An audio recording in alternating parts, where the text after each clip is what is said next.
What's going on, guys? Yash Talalekar here, back with another video on the Winning Browns podcast. Today, we're going to be ranking the top offensive line prospects in the 2025 NFL Draft. In my opinion, this is a really weak offensive line class. Just not a lot of players that I scouted that I was really impressed by in any sort of way. In general, for that reason, I kind of condensed my list, and it's actually a shorter list than I had anticipated. But yeah, especially the tackle position, which a lot of people had hyped up in this draft, was an extremely weak position for people you talk about as pure tackles per se. There are a decent amount of good right tackles, in my opinion, but true elite blue chip left tackles, blindside play tackles, and guards who can play in multiple schemes was very hard to find in this draft. Um, and really there's no depth whatsoever. So to me, this is just a really hard draft for me to justify picking an offensive line. But there are some good offensive line prospects nonetheless, and we'll start off talking about them. Some guys who I don't think I'll start by saying they're not good at fitting as far as their college position. Guys who played left tackle in at the NFL level, at the college level, might play guard at the NFL level. Guys who play guard might play tackle at the NFL level. Guys who played right tackle might play left tackle, and vice versa. Excuse me. But a lot. I think the one thing that really stands out about this draft is there are a lot of versatile players, guys who can play multiple positions if they're needed. However, I do think their ceiling overall is limited. Nonetheless, again, like I said, this is not a completely horrible offensive line draft class. I think if you were trying to get value, there are certain players who I would definitely pick, and there are guys who I definitely like in this draft. Um, but let's get started. We'll start off with the tackles, guards, and centers. Really, there's no picture ranking needed for this. I had planned originally last year on ranking tackles, guards, and centers in separate rankings. Obviously, due to time constraints, I was unable to do that. But this year, I thought it would be better if I went forward with that. Just ended up putting them, however, all in one video. But we'll start off with the tackles. To me, yes, the number one tackle without a doubt in this draft class is Armand Membu. And particularly, it's because of his innate athleticism. He has rare athleticism for the position, specifically with this draft class, which, again, like I said, is very weak at the tackle position as far as blue chip type prospects. But Armand Membu, we're talking about a 4.9 140, and he definitely utilizes it as far as his abilities in the run game. A guy who can definitely get to the second level and make some seriously nasty plays that hurt, that can put defenders on the ground. Nasty finisher. He's extremely competitive and plays through the whistle. He's very chippy, and I really like that. And he's great at maintaining leverage, and especially good at finding proper angles in pass protection. He's always balanced, even when get hit by specific contact. And for the most part, I think that his overall just strength off the snap and his ability to anchor, especially against bull rushes, I think that's rare in this draft. And you talk about his 10-yard time 163, his 20-yard time of 280, his vertical jump of 32, squatting 600. This is a guy who's definitely agile, getting to where he needs to be. His footwork really helps there. He's good at sealing defenders, moving around, very flexible for a guy of his size. And his hand usage is very good. He has different types of looks he can give you at the line.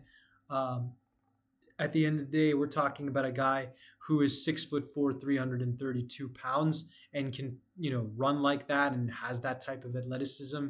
That's exactly what the modern day offense tackle is, and I think for that reason, he gives a lot of potential to a lot of teams at the next level. Really, what it comes down to, the big two problems I have with him is the fact that due to the fact that he has very short arms, relatively speaking. We're talking about 34-inch arms. He's 6'3". At times, he can kind of lean on the opposing defensive line, and it doesn't really make sense for him to do that given his strength. You know, he is long enough to where against smaller defenders he can gain leverage. He's got great footing, but again, because of the fact that overall you're talking about a guy who can get kind of he can kind of get he can kind of underestimate the defender he's going against. He can end up putting some bad technique overall, which against speedier edge rushers, if you're talking about a guy like Boye Mafe or Montez Sweat, they're going to kill him on that type of stuff, especially if they got hand counters to go with it. As a result, I feel like some teams might want to even play him as guard for that reason. Um, sometimes he just kind of gets over aggressive, or sometimes he panics. Um, but for the most part, he keeps his base. I think it's just the matter of fact that he just has some composure issues at time, and his timing overall with pass timing is late. I don't think that's that much of a problem. I think he could get coached, especially given the fact that he's got a good anchor. He just has to be able to kind of match where his hands are and how they time with his feet. And if he does that, I think he is easily the best offensive lineman in this draft. But he comes in at number one for me. At number two, I'm going to go with Tyler Booker. Tyler Booker, the offensive guard from Alabama, who I think is better suited as a tackle. Yeah, I mean, Tyler Booker is one of the best in this draft as far as pass protection goes. He's for a guy who ran a very slow 40 time. He's extremely agile. You're talking about his 35-inch arms, really good at just kind of pushing out into the chest of the defender and using power. He's got heavy hands, and you talk about the explosiveness he has off of the snap. He's a violent player who's going to catch you off guard. He's got a great anchor, pretty much is a wall in front of any interior defensive line. And as a result, I think he's kind of good as far as run heavy pass schemes. You're talking about teams like, per se, the San Francisco 49ers, the Minnesota Vikings, or even the Green Bay Packers for that matter. I think he fits well in those types of systems. And especially as a puller, too, at the second and third level, he will hit you, and he will hit you hard and make you go flying. And you talk about his leverage, his ability to kind of set the tone for that offensive line. It's second to none. Really, what it comes down to is, like I said, his run blocking really needs a lot of work. He's very, as agile as he is in the pass game, he's not as agile in the run game. He seems very stiff at the hips at times. You're talking about a guy who kind of relies more on his power than his technique, which can hurt him in situations where he's going up against more hand usage type defense tackles, some of the more elite guys. If he was playing an Aaron Donald, he would basically get killed at every spot in that department. Talking about his footwork, he loses power, he loses angles, and overall, just kind of his overall angle as far as finding blocks in the run game is just very concerning. Like Membu, he can lean. I don't think that's much of a problem given the fact that his base is almost always firm. But just overall, that agility that he has is going to be a problem when he gets kind of blindsided by things that you don't see coming, especially in the run game.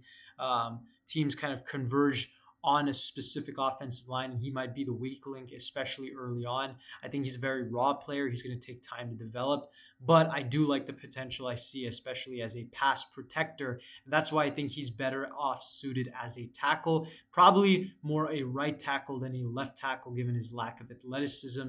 But he's got great agility, so I think he would fit better as a tackle. Um, at number three, we are going to go with Logan Brown, tackle out of Kansas. I'm a big fan of Logan Brown. I think that Logan Brown is severely underestimated as a player who is extremely athletic. You're talking about a guy who, in spite of being 6'6" and damn near 320 pounds, can still run less than a 5'2". You're talking about a guy who's got great hips, can contort his body around to be able to still stop defensive line once they get past him. You're talking about a guy who's got fantastic footwork, great punch, great timing, fantastic time. Might be one of the best in this draft class as far as right off the edge, setting the edge. And on top of that, you're talking about a guy who can move at the second level with linebackers at that very same speed. He's got, a nasty, mean streak. He's great in the run game, and his overall versatility, I think, allows him to play in multiple different types of schemes as far as zone run concepts, but also just his ability to play for anywhere from tackle to center is very valuable in this today's NFL. I think at times he can be a little too flat. However, his arm movements can be kind of wonky. They're all over the place. Although he has great punch, great timing, the hand placement needs a lot of work. And on top of that, I think he's not as great as per se reading the field, can be indecisive, especially when relied on to make his own decisions when he's asked to be a pulling guard or a pulling tackle and kind of catch the defensive line or the linebacker off guard on a stunt move. I think that he is very technically lacking, and I think that's going to be a big problem at the next level. And then he can be very penalized. He, is a guy who's had several flags. Overall, I think that he can hold at the worst possible time. So I think teams got to basically be aware of that. But other than that, I still like Logan Brown a lot. I just think his athleticism lacks a little bit, and I don't think he's as flawless per se in any sort of technical game like an Armand Membu or a Tyler Booker. So for that reason, I have Logan Brown at number 3. At number 4, for very similar reasons, I got Holland Pierce. Holland Pierce is another guy who's got fantastic footwork, relatively good agility in that same reason, but he's probably one of the lesser athletic guys, being running at a 5'5", 40. But you're talking about a guy who's 6'8", 341 pounds too, and he's just massive. And he is a guy who just makes opposing defenders who try to get past him on block just look stupid, just look absolutely weak. He can play both left tackle, right guard, left guard. I think he's got phenomenal versatility, and obviously he can maintain leverage very well. He's great at running down the field for his size, which is awesome, and he's got a great base. He's very nasty. What really comes down to is at times he can be a little too nasty. He can get into flags. He can be hard hitting, and I think his size also kind of hurts his chances of being able to bend down and gain that full type of technical leverage that you want out of a guy at the NFL level. I think that his overall size can hurt him against smaller, speedier rushers, especially if you're going up against a 3-4 defense. And I think just overall his quickness is something that needs a lot of work, which I don't think is going to happen right away, obviously, because of the fact that he is extremely big. But I think that for being as big as he is still a remarkable technical offensive lineman. And I think he definitely is going to be steal later on in the draft for those reasons. At number 5, I'm going to go with Xavier Truss. Xavier Truss is one of the Georgia offensive line who I'm really high on in this draft. Xavier Truss is a guy who I think has dealt with a lot of injuries, and as a result, that's kind of tanked his draft stock. But he is very, very reliable as far as hands, feet, being able to play in a pro-style offense. He's great as far as being able to understand advanced schemes as far as pass and run protection. He's got great leverage. His base is superb. And you're talking about a guy who establishes great positioning against both speed and power, using his footwork very well. He's very versatile, can play both tackle and guard. I think he's better at guard at times, but I think he's got more potential at the NFL level due to his quickness and due to his overall lateral movement as a tackle, and he's better as a pass protector than he is a run protector. Again, very smart player, recognizes things very easily. What it really comes down to is he doesn't have as much agility as his fellow Georgia offensive line. His hand placement can be all over the place. He is not going to be one of those offensive line who gets down the field and can just block the hell out of you.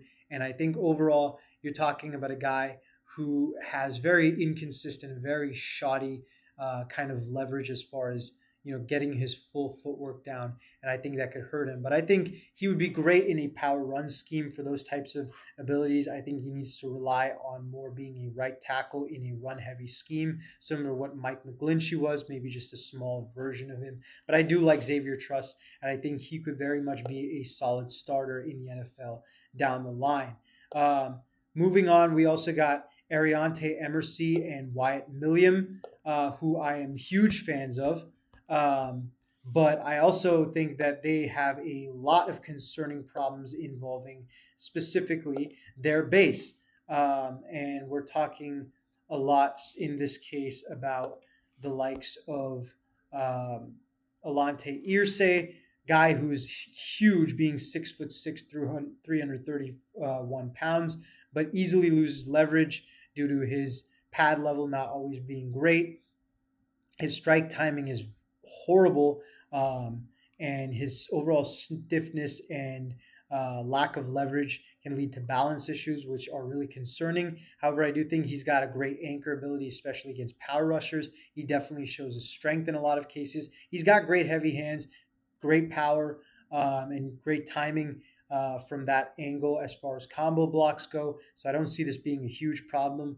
But the balance to me is just a huge concern. And for that reason, I cannot put him much higher than number 6. And for very similar reasons, I'm going to go with Wyatt Milliam at number 7. Wyatt Milliam is another guy who I think has got great power in his hands, extremely strong, handles stunts and twists really well.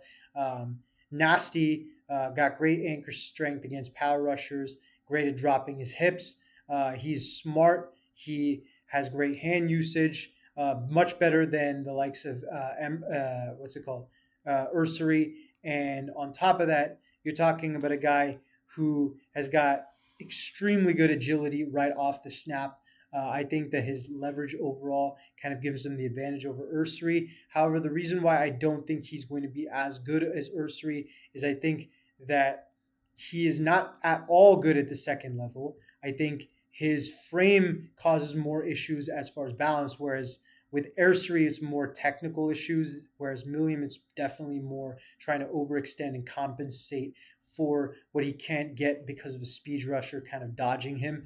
And as a result, I think that Wyatt Milliam's physical attributes will kind of limit him in this sense.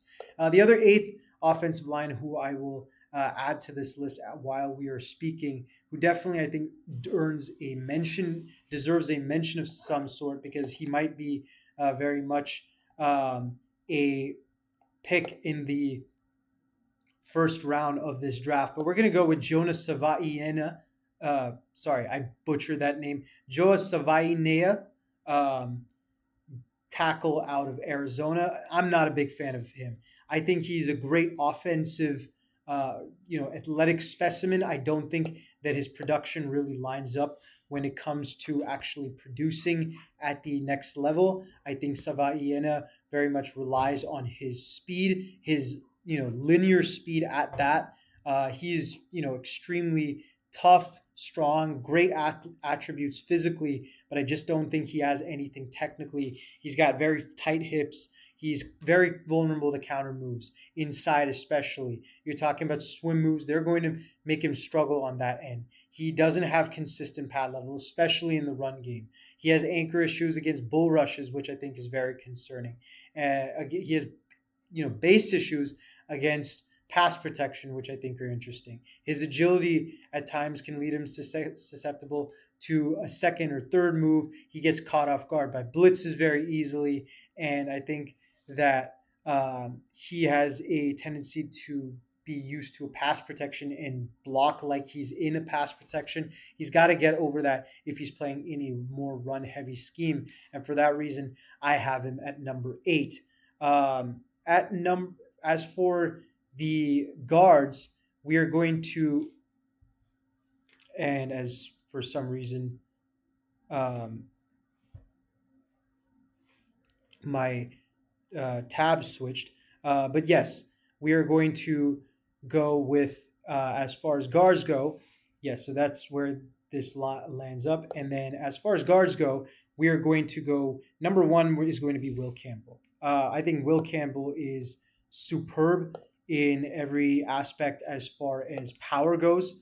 Will Campbell is probably the strongest offensive line in this draft, and that's might be a little bit of bias to that, given the fact that I go to LSU and I got to watch him in person, and the guy made every other offensive line on that team look like children in front of him. But for a guard, he's extremely athletic. Talking about a 4.9 840. He's got incredible recovery speed. When he gets beat, he's still able to maintain a fantastic base. He's got great football IQ.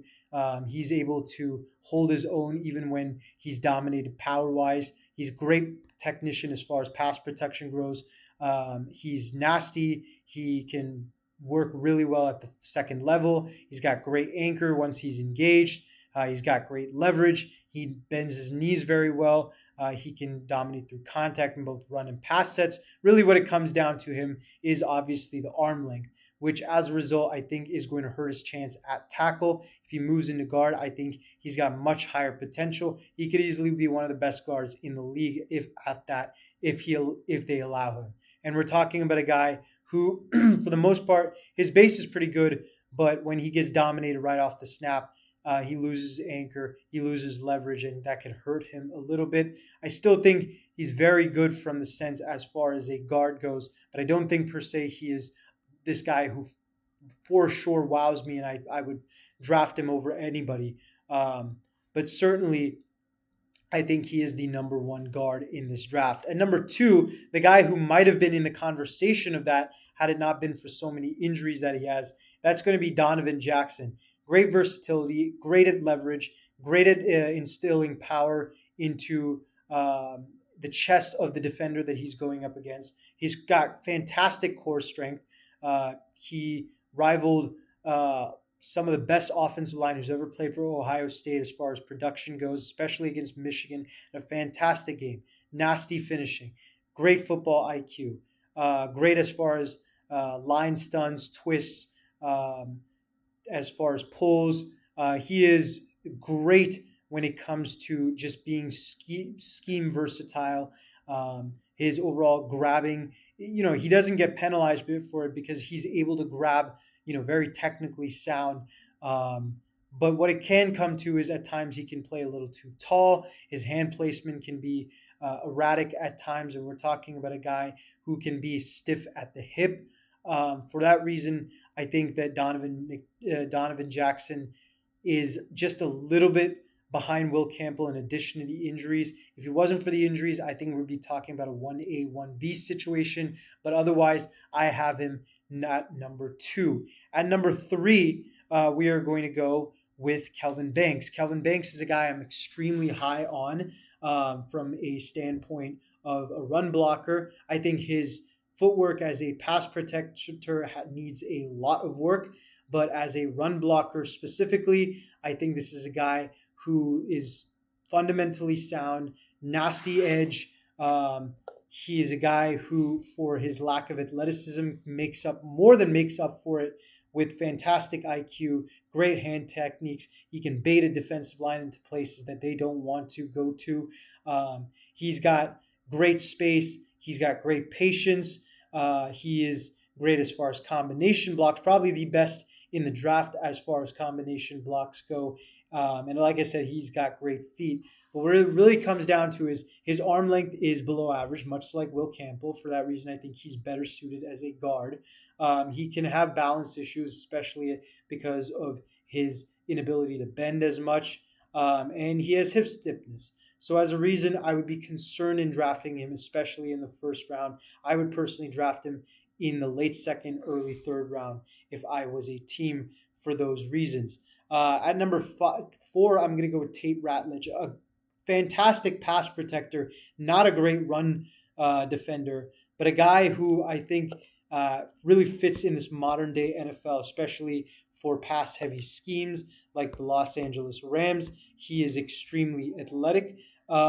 He is a guy who ran a 4.9740 as a guard in spite of being 6'7", 310 pounds. He's got a great anchor, is great at being able to absorb bull rushes. Like I said, maintains great leverage. We're talking about his nastiness. We're talking about overall, kind of just will and ability to reestablish position. What it really comes down to is at times over aggressiveness, which can hurt his leverage on interior defensive line. And he is he does lacks a lot of versatility. We're talking about a guy who only plays right guard and only plays right guard, and that is going to be a huge problem. In addition, I think injury concerns kind of hurt him a little bit. For him, thank God that I didn't necessarily view anybody in the same tier as him. I feel like he's in on a tier of his own, but he needs some work as far as a run blocker overall. I think he just needs a little bit more experience. He can struggle against linebackers at the second level, and if he works on that, I think he can be one of the better guards in the league. At number 4, we are going to go with, at number 5, we're going to go with Gray Zabel, tackle out of North Dakota State. And I'm not as big of a fan of Gray Zabel as my podcast partner Akilesh is. I still think he's great. His versatility really stands out for me. You're talking about a guy who's extremely smart at picking up on stunts and blitzes. You're talking about a guy who's got just phenomenal strength and a guy who's got great mobility as far as pulling. He clearly does his homework when it comes to overall film study, and a guy who just is great as far as hand placement goes. Really what it comes down is arm length, which could hurt his overall versatility, compromise his base at times. He can get a little too narrow as far as pass protection. I would personally, for those reasons, rely on him more as a guard. Really, the other problem I have is when he's under pressure, when he's taking in too much, he's can be very unconventional and lack composure, and as a result, his hand placement is basically a concert for a person who can't see in the dark. And I think that especially describes Gray Zabel, a guy who can play blindly at times rather than focusing on his technique. And for that reason, I have Gray Zabel at pick or at number 5 on this list. We got Dylan Fairchild and Cameron Williams, very similar but very different circumstances. Both guys who are horrible as far as pass protectors go, but very sound as far as just overall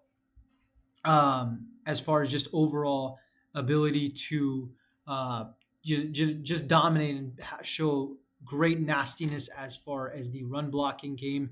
Dylan Fairchild is 6'5", 318 pounds. He definitely uses a lot of wrestling in order to gain leverage. He was a former wrestler, and we're talking about a guy with great hip drive, great lateral movement. We're talking about a guy who's got great recovery skills. We're talking about a guy who shows violence every time he has contact with the opposing defensive line. What it really comes down to is I don't think he's had as much experience against pressure packages that you'll see in the NFL.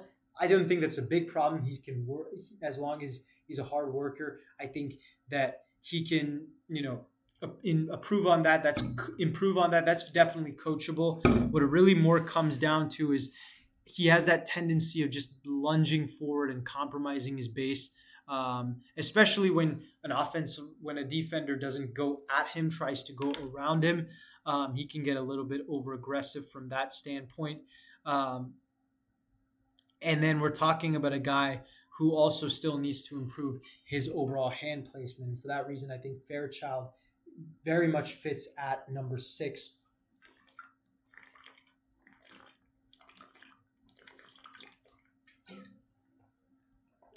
At number 7, we're going to go with Cameron Williams. Huge guy. Just absolutely ginormous. We're talking about a guy who is, we're talking about a guy who is 340 pounds. Just absolutely mammoth of a human being. 6'5".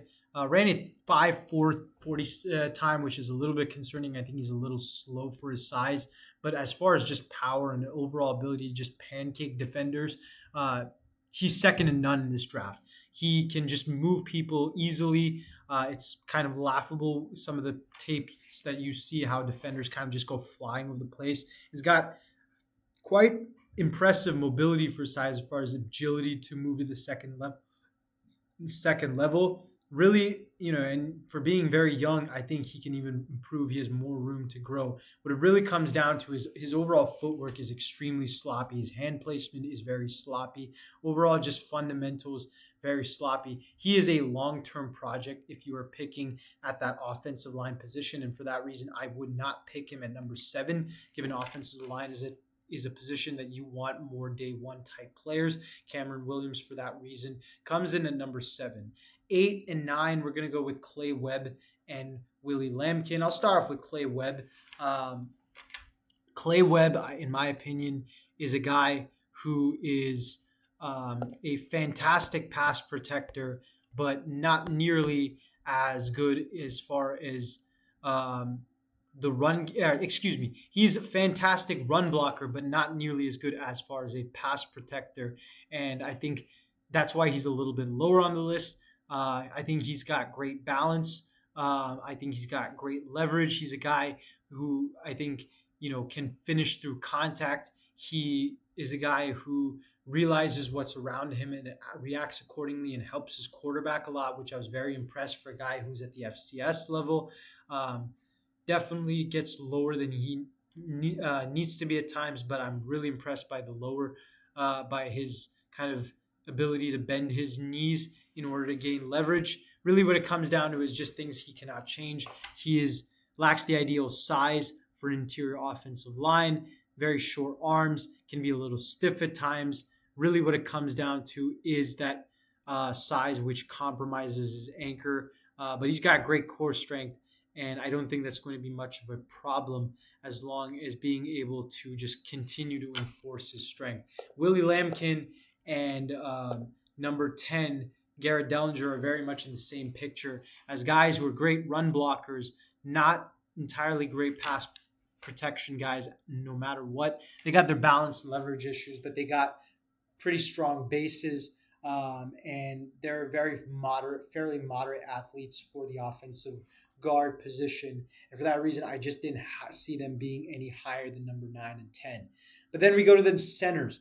I only went with 6 for this one. There's 6 I thought worth naming. One is going to be a bit of a surprise to a lot of you. It's going to be center Jonah Monheim from UCLA. I really like Monheim. I think he's a guy who fits well both as a pass protector and a run game specialist, and a guy who just overall is phenomenal on multiple ends of the football field, and a guy who has got phenomenal athleticism for his size, being a guy who's, he's relatively undersized, but I think he does enough for that size. You're talking about a guy who bursts off the offensive line. He's a guy who's got great grip strength. You're not going to really get off of him quite easily. You are going to, fear him at the second level. He has got great footwork. He's got a great, like I said, he's got great ankle or anchor,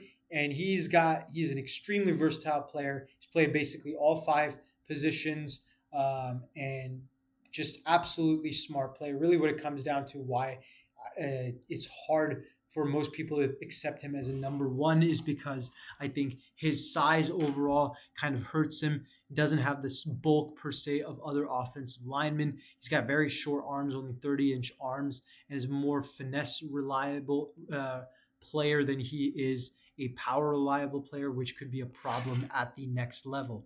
Number 2 and 3, we're going to go Jared Wilson and Jake Majors. In my opinion, these guys are literally the same player. Jared Wilson is just a lot more athletic version of Jake Majors. These are both guys who we're talking about as just kind of do their job as far as kind of stonewalling interior rushers. A guy who has fantastic pass protection, ability to understand where to put his hands, phenomenal. A guy who He's got great pre-snap recognition, calls out things for his opposing quarterback. Perfect. You're talking about a guy who's got great lateral agility. Awesome. He's got great knee bend. He's got great pad level discipline. Great. You're talking about a guy who can play all four of the five positions. Great. You got that in Jake Majors. Um, Really, what it comes down to is the fact that his overall just strength is lacking, his raw power. I think he can work on that. That's coachable due to the fact he's got some tight hips. And then, just needs to kind of be more consistent as far as just finishing through the play.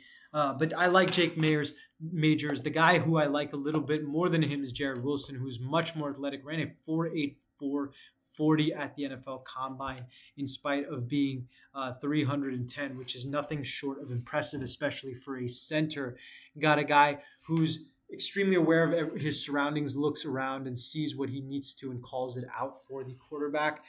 We got a guy who can maintain leverage well.